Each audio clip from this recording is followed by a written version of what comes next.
There are some movies out there, and there seem to be more and more every day. So I, the real and only Jason, have taken it upon... Hey, you at the computer! Yeah, the one that's not the actual Jason. No, I am the actual Jason, the one and only. I love tea and blondes. You can't even get the basic facts right. Go on, shoot! Get out of here. Go on, skedoot! Get out! Go! I'm sorry about that. Look, I know we've dealt with doppelgangers before. We'll figure this one out too, on the Bloodstream.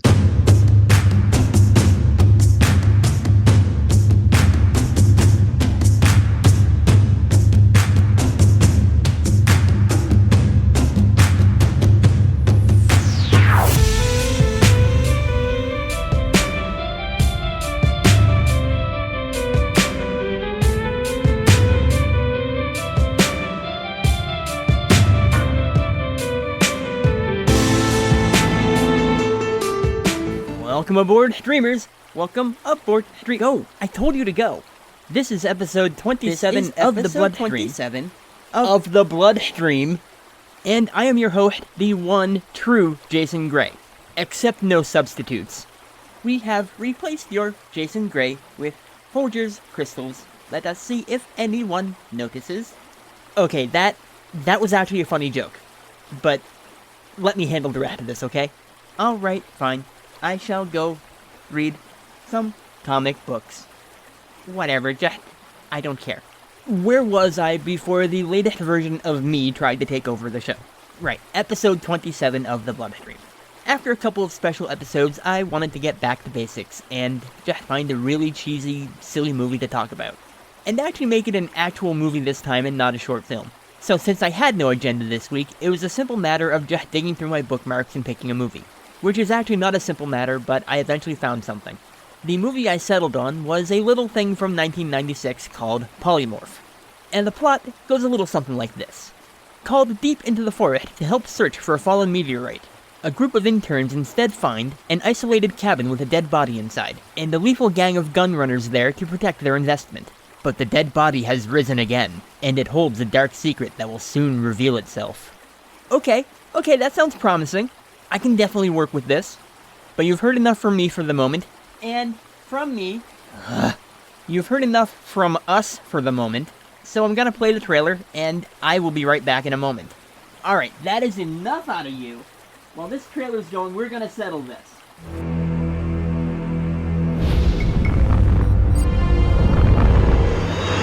What is it? That is what we've been searching for the past couple of hours. I'm telling you, this place is being watched. There is nobody out there. You and I got some work to do, pal. So are you two ready for one fun-filled weekend or what? Might as well set up camp. God knows when Dr. Clark's gonna show up. I get some kind of slimy shit that looks like something out of a Roger Corman movie in my leg. We didn't kill your friend. She was like that when we found her. We thought you were dead, man. Do I look like I'm dead? The way I see it, we're not getting out of here anytime soon. And that thing's just out there waiting for us. So I think it's time we showed their mother what we're made of. Sounds like a plan to me. Let's do it.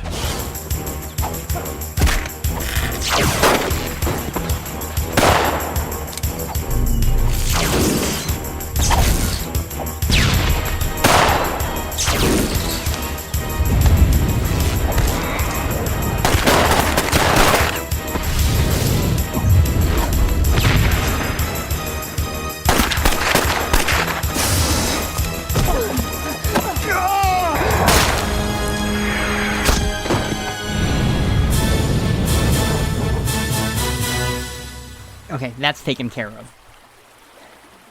Oh man, this movie starts right off with low-budget CGI, and that is a surefire way to win my heart.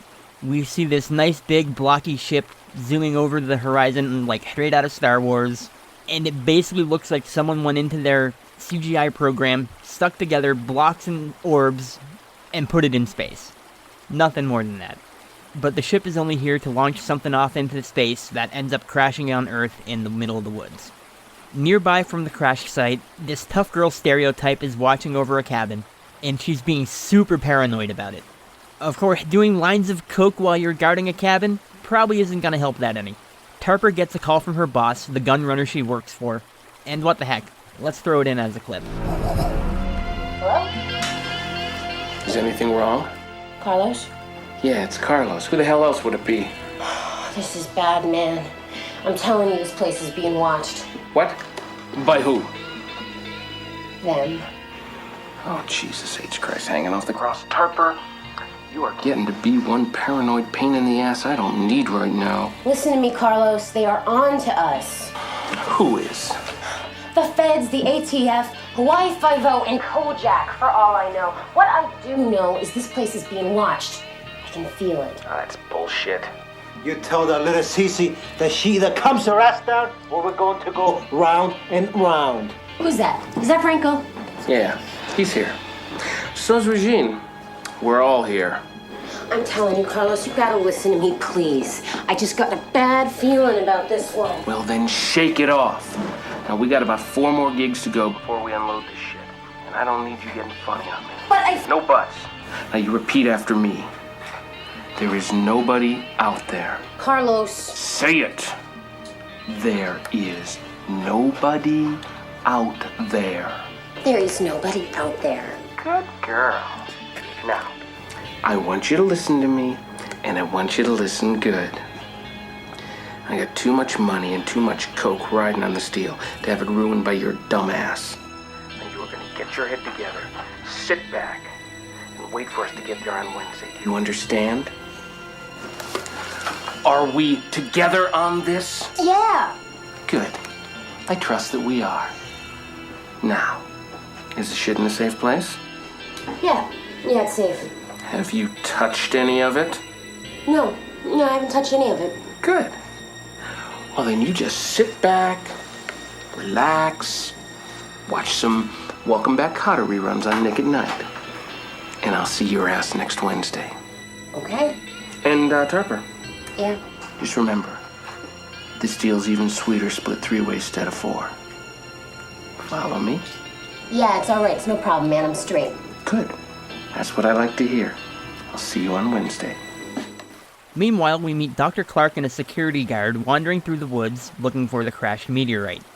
Or what they think is a meteorite, but is actually the probe or junk or whatever the ship launched into space. Clark gets some strange readings on his instruments and calls in the interns to do the dirty work because, hey, that's what they're there for, right? And of course, the interns bring along some cannon fodder, I mean friends, because, hey, let's make this a fun camping trip. Because what could possibly go wrong? Clark finds a round thing in the pond, pokes it with a stick, and it starts to spark. Do not taunt Happy Fun Ball. The security guard takes in the surroundings and notices there's a lot more damage than should be caused by this small little rock that's sitting in the water. And he calls in for more backup because this is more than any regular interns should have to deal with. Unfortunately, his phone is down and he can't call for anyone. They quickly take a look around, find the nearby cabin, and Tarper inside. The guard immediately notices all the coke and guns lying around, and Tarper notices, well, the security guard and his gun. They have a quick shootout, Tarper gets hit in the leg, and the guard gets killed. Tarper makes Clark drag the body of the security guard off into the woods to dispose of it in the nearby swamp, and along the way they make some small talk so they can get to know each other a bit better in the next clip. Nice work, friend. So, what's your name? Lester. Dr. Lester Clark. Ooh, Dr. Lester Clark, huh? What kind of doctor? Scientist. Parkatronics Industries. Nice. You married? Yes. Got kids? 2. What? 2. Cute. Let me ask you something, Les. Does anybody else know you're up here? Let me rephrase that. Does anyone else know you're up here? Yes, I do have 2 interns coming down shortly. That's all I wanted to know. Let me tell you something, Les. Right now, I know your name. I know what you do. And I know your family situation. You want to know why this kind of getting to know you bullshit gets my juices flowing? I said, do you want to know why this shit fascinates me? Why? Because I like to know who I'm killing. No! As Tarper tries to drag the body of Clark into the water so it can go hang out with the security guard, a great green gob of greasy, grimy alien guts shoots out of the water and into the wound in her leg. The interns and their dates show up. They see that Clark's car is already there, and they go looking for the campsite because Clark should have already been there to get everything set up for them. Tarper limps her way back to the cabin and her coke, gives her boss a call, and gives him an update on what's been going on in the next clip. Hello? Tell me again that I'm just paranoid. What? I just capped 2 sons of bitches you said weren't there. You still want to tell me the shit's all in my head? What happened? Let me tell you a little bit about my day. First off, I get a visit from 2 assholes who claim they want to use the phone. This conversation ends with me shooting the one who's a security guard in the chest, and in turn, him blowing a hole in my leg with a damn hand cannon. What? Wait a minute, this gets better. All right, so I capped the other guy, right, who's a scientist or some shit. And to top off my day, I get some kind of slimy shit that looks like something out of a Roger Corman movie in my leg. So how you doing? You got some kind of slimy shit on your leg. Not on my leg, in my leg. Whatever the hell it is, it's inside my leg and I can't get it out. Oh, wait a minute, okay? This gets better. You are gonna love this. The guy I capped, he claims there are more people headed this way. It's a bust, man. I can smell it. Get Franco. Get Regine, get in the car, and come up here and get me and our stash the hell out of here. Whoa. Just calm the hell down. Now, where are the 2 stiffs you nabbed right now?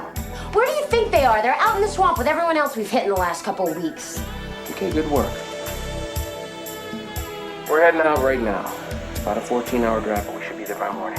Yeah, and what am I supposed to do until then? These people are supposed to be here now. You are supposed to sit back and relax. Oh, it's just a scientist and a security guard like you said. There shouldn't be anything to worry about. We'll get there as soon as we can. This thing about your leg. Are you handling it? I'll be fine. I don't know what the hell it is, but I'll be fine.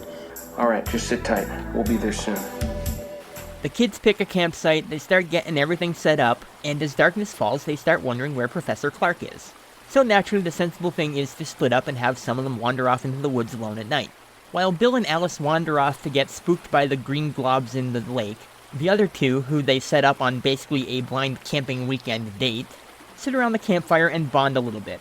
Ted's had a rough go of it, he's had a few bad relationships, he's not really ready to date, but he does actually like Donna, and so it's kind of an awkward bit of get to know each other, and I'm having secondhand embarrassment even just talking about it. So after a few too many awkward conversations with Ted, and spending way too much time with the kids, Carlos and his goon squad finally arrive to see what the hell Tarper is going on about. So now it's the kids' turn to find the cabin. They debate for a bit if they should even bother going in. They don't know what they're going to find, but they need a phone to try to call for help and see what the heck's going on with Clark. They go inside, and what they find is Tarper's dead body. Carlos arrives pretty much right after them, sees them hanging over Tarper's dead body, and pretty much assumes the worst. And the 2 groups have a confrontation in the next clip. Hello, Avon calling. That's not funny. Guys, I think we have a problem here. Oh my God! She's not. Yeah, for a while, Oh my too. God! Oh my God! Honey, it's okay. Calm down. We have to call the police. There's a phone right there. Holy shit. I believe that's mine.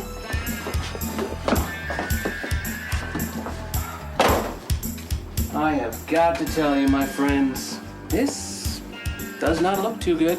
Look, man, we just got here. I don't know. Franco, No! first of all, don't ever interrupt me when I'm talking. Now, let's look at the situation. Yesterday, I get a phone call from Miss Tarper there, telling me that somebody is watching our hideout. A short time later, I get another phone call from Tarper, this time telling me she had to kill a couple of people who were sniffing around the cabin and she'd gotten herself wounded. Look, man, I don't know anything. Franco. I wasn't finished. So, we make the trek up here, and what do we find? Sparky here, knee-deep in my nose candy. And his pal Chuckles, hovering over the body of my business partner. Now, what is wrong with this picture? Excuse me, sir. Can I help you? Can I say something?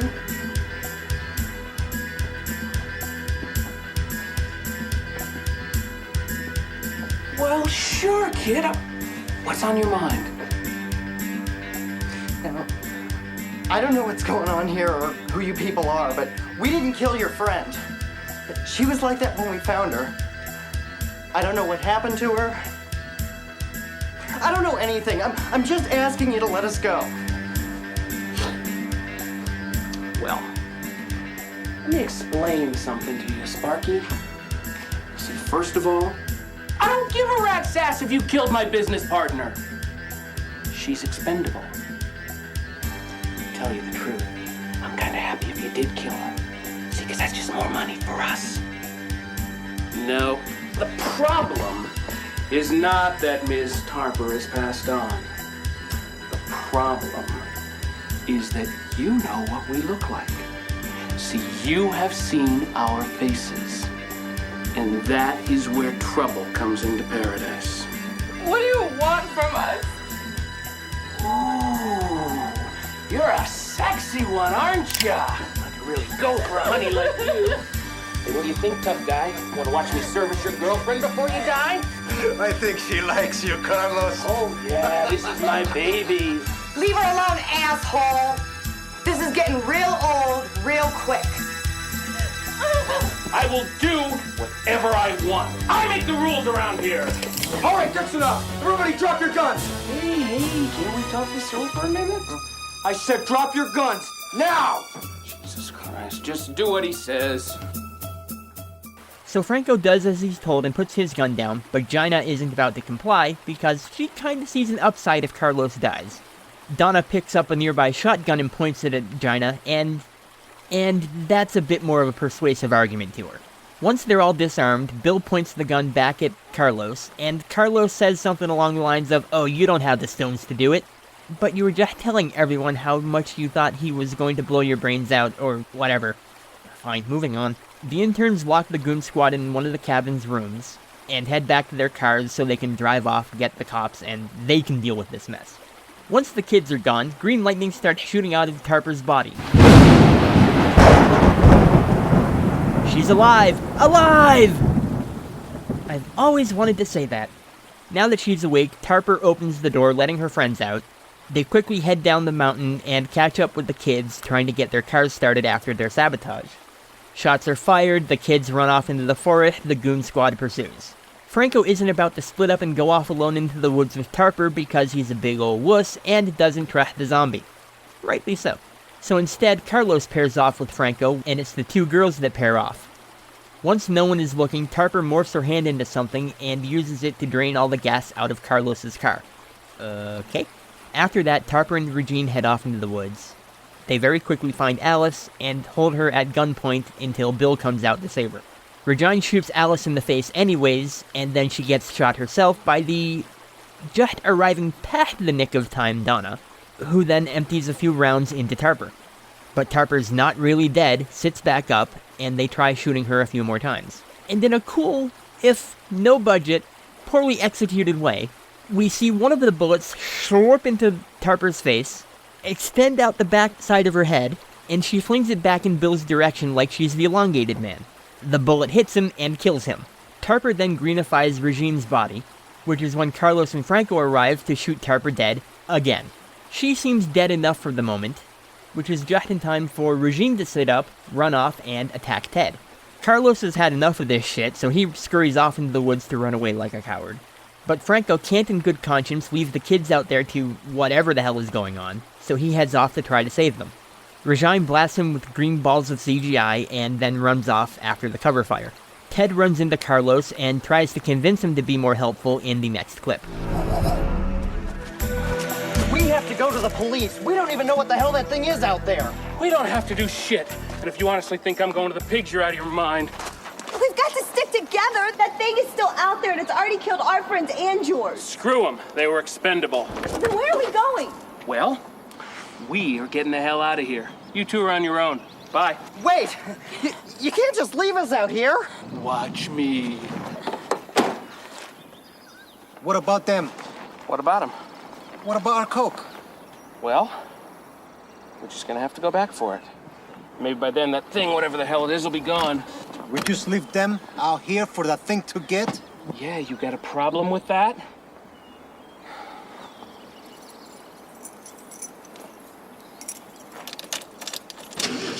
What the? No gas. We just fill it up, are you sure? Do I look like a mechanic to you?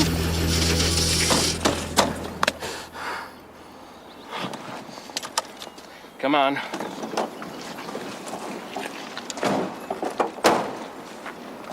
Okay, here's the deal. You wanted us to stick together? Well, you got it. So from here on out, you consider yourself hostages, which means you will do what I say when I say. And if either of you gives me any trouble whatsoever, I will kill you. Am I understood? You've got the guns. Yeah, well, not for long. Now, we're gonna go back up to the cabin, load up everything we can, and we're gonna hunt that sucker down and get it before it gets us. Why would you trust us with the guns? Don't look a gift horse in the mouth, Pinhead. I just figure it's a lot easier with 4 of us fight instead of just 2. Besides, you're not gonna try to escape. And why is that? Ted. Because right now, you need us just as much as we need you. Our heroes all head to the cabin so they can arm up, while Regine goes back to the bunch of dead bodies she has to choose from to keep playing the dead body shell game. Our awkward heroes split up so they can cover more ground and die more easily. Franco almost immediately slips down a very slight incline, sprains his ankle, and he tells Ted to go off into the woods to find Carlos and Donna so they can all help him get down the hill. Ted runs off, finds the not-so-dead Bill, who grabs his friend and more green energy swishes around. Ted gets away for the moment by shooting Bill's hand, but it also takes out 3 of his very own fingers. Ted is suddenly back trying to help Franco up the hill when the others arrive. And oh look, a second Ted shows up. Apparently the Goopies are able to change their shape that extensively and completely end up looking like Ted for a moment. Thanks for not warning us and making the rules up as we go, but it's not too far from a stretch from what we've seen already, I guess. The creature zarks the other Ted, tries to grab Donna, but she knees him in the groin, and hey, fake alien Ted has nards. Franco hurls a grenade at the creature, actually manages to hurt it, and then he tosses a second one right into the wound. But before it explodes, the creature uses its abilities to hurl the grenade out of itself, and right into Franco's bag o' grenades, and he dies in bits. Carlos rushes in to avenge his dead friend, shoves a burning stick from the explosion into the wound, and the creature screes off after being touched with fire. Huh, I guess the creatures must be from Mars. As everyone heads back to the cabin to regroup once again, we get a comic book style caption explaining that the Polymorph has gone back to the camp to pick a new host to inhabit. Oh, there's only one creature and it can only inhabit one body at a time. Thanks so much for explaining that 15 minutes from the end of the movie. We get a brief moment of calm in the cabin as everyone kind of collects themselves, tends to their wounds, arms up, does their thing.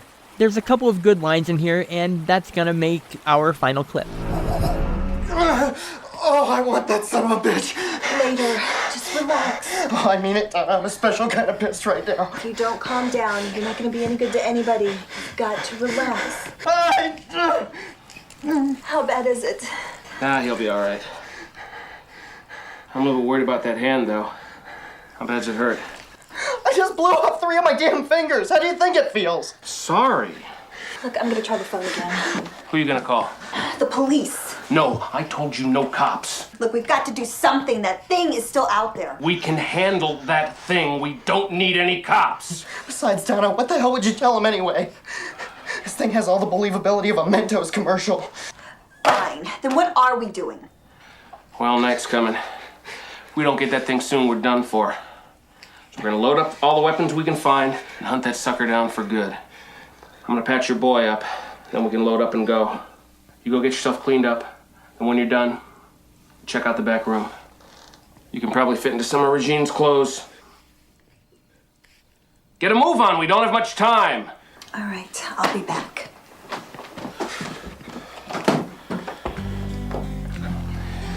You can probably fit some of mine too, you know, man? Thanks. Carlos? Yeah, what's up, kid? Do you think we're gonna get out of here? Well, I'm not letting that thing get me, that's for damn sure. Look, for what it's worth, I'm sorry about what happened to your friends back here. Thanks. Sorry about yours too. Yeah, well, no disrespect for the dead, but you probably miss yours a lot more than I'll miss mine. They weren't exactly friends, if you know what I mean. I'm sorry anyway. Well, at least with only 2 fingers, Ted's gonna have no problem throwing the old devil horns for the rest of his life. On the way out of the cabin, Carlos sees the gas can and realizes, hey, they actually have a chance now. Because his car wasn't sabotaged, it was only drained of gas.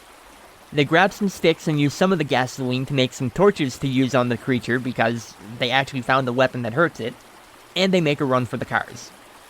And in this process, Carlos hands over one of the torches to the kids and says, with zero sense of irony, "We're not out of the woods yet."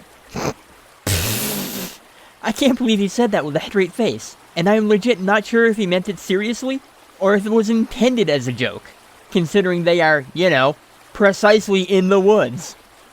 Polly Ellis shows up to delay them for a bit, they get into a fight, and I kinda had to digest that one for a bit, but I think she kicks Ted in the back, breaking his spine and bending him in half.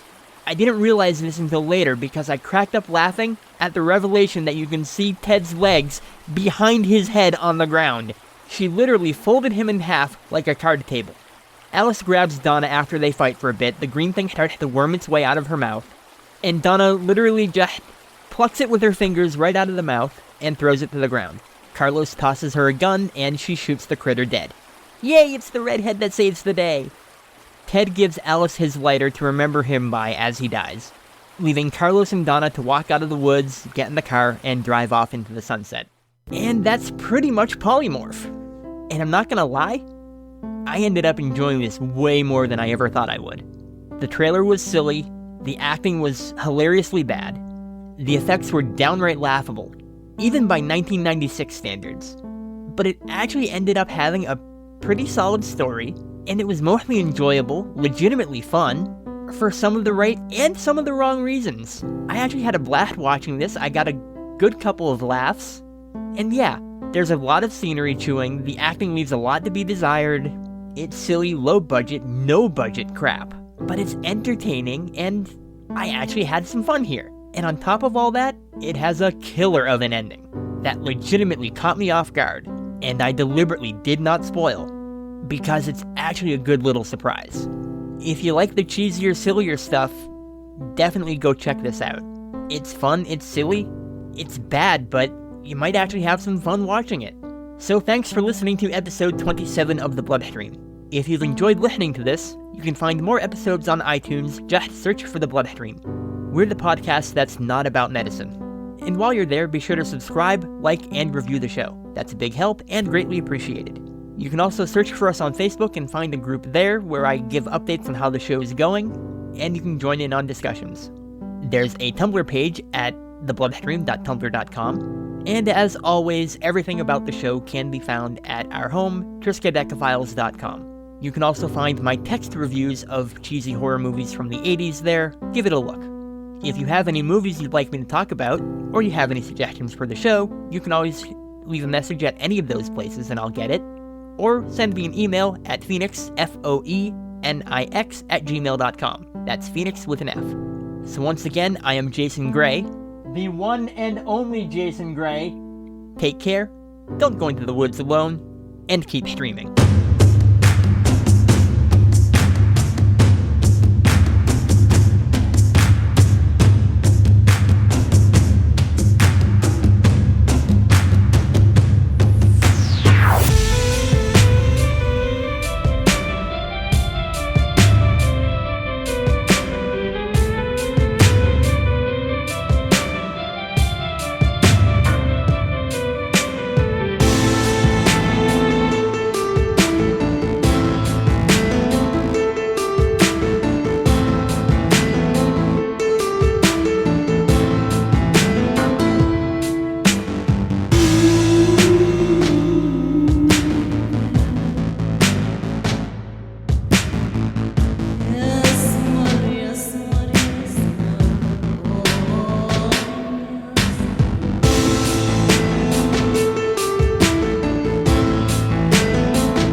thing has all the believability of a Mentos commercial.